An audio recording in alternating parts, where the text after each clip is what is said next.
Question number 47 लिखा है एक तार 2 सही 3/4 मीटर लंबा है। ठीक है, तो एक तार की लंबाई दे रखी है 2 सही 3/4, 2 सही 3/4, तो इसको हम लिख सकते हैं 4 दूनी 8 और 3 11, 11/4 मीटर, 11/4 मीटर। वह 2 भागों में टूट जाता है। वो टूट गया 2 भागों में। एक भाग दूसरे भाग से 5/6 मीटर बड़ा है। ये 5/8 मीटर बड़ा है ना। तार के बड़े भाग की लंबाई है। अब देखो 2 टुकड़ों में वो टूट गया, 2 टुकड़ों में टूट गया। और बोला गया है कि एक भाग दूसरे भाग से 5/8 मीटर बड़ा है ना। तो सपोज कि हमने उसके टुकड़ों को नाम दे दिया कि वो एक L1 टुकड़ा है और एक दूसरा टुकड़ा है L2 टुकड़ा। ठीक है, और बोला गया कि ये L1 जो है ये L2 टुकड़े से 5/8 मीटर बड़ा है, तो इसमें 5/8 मीटर हम जोड़ सकते हैं।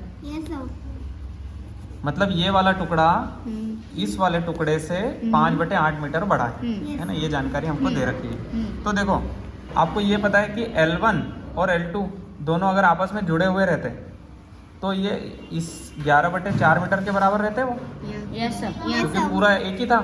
अब टुकड़ों में टूट गए तो हमको क्या करना है, L1 की जगह पर ये वाली वैल्यू रख देना है, L2 प्लस 5/8 प्लस, देखो ये L1 की जगह पर रखा है, ये वैल्यू किसकी जगह पर रखी है, L1 की जगह पर, है ना। अभी हमें जो रिलेशन दे रखी थी कि पहला वाला जो बड़ा वाला टुकड़ा है वो छोटे वाले टुकड़े से 5/8 मीटर बड़ा है, उसके आधार पे हमने क्या किया, हमने L1 और L2 दोनों जुड़ करके पिछला जो तार पहले नहीं टूटा था उसकी लंबाई के बराबर होंगे, तो L1 की जगह पर रख दिया L2 प्लस 5/8 और एक L2 और है, इक्वल टू हो जाएगा 11/4। सर ये 2 L2 किधर जा रहा है? यही तो बात है, देखो पहला वाला L1 था, उस L1 की जगह पर L2 प्लस 5/8 लिखा हुआ है इस रिलेशन से। अच्छा, और दूसरा वाला तो L2 ही है। अब देखो L1 एक यहाँ पे है, एक L1 यहाँ पे है, तो 2L1 लिख सकता हूँ मैं और 2L2 लिख सकता हूँ, 2 बार है ना ये, यस सर, एक बार ये एक बार ये, यस सर, है ना।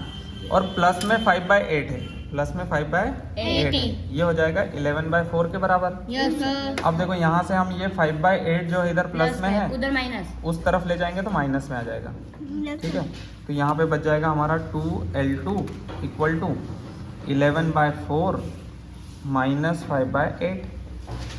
ठीक है, अब दोनों का एलसीएम लो, 8 आएगा, 4 से डिवाइड करेंगे तो 2 आएगा, 2 × 11 ये हो जाएगा 22 माइनस 22 और माइनस में 5, 22 माइनस में 5, तो ये हो जाएगा 17/8।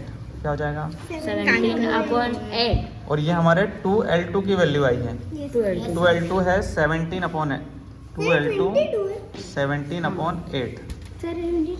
22 में से 5 जाएगा तो कितना बचेगा 17। हाँ, अब देखो यहाँ पे L2 की वैल्यू पता करने के लिए ये जो 2 इधर मल्टीप्लाई में है, उधर डिवाइड, चलो जोड़ देंगे।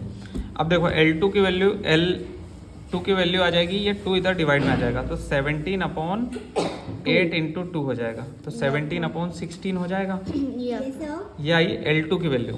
किसकी वैल्यू, अब देखो यहाँ इस रिलेशन से कि L1 की वैल्यू L2 प्लस 5/8 के बराबर है, तो L1 की वैल्यू L2 प्लस 5/8 के बराबर है। किसके बराबर है, 5/8। अब L2 है 17/16 और उसमें 5/8 जोड़ दो, दोनों का एलसीएम लेंगे तो 16, ये हो जाएगा 17 और ये हो जाएगा 2, तो ये 10 हो जाएगा, 27/16 मीटर। ये हमारे L1 की वैल्यू आई। अब देखो ऑप्शंस में इस प्रकार से दिए हुए हैं, ये वाला है ना, ये वाला हो सकता है।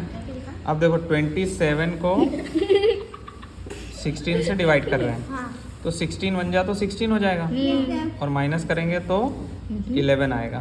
क्या आएगा 11। तो इसको लिखने का तरीका क्या है, 1 होल 11/16 मीटर। ये आंसर हो जाएगा A वाला।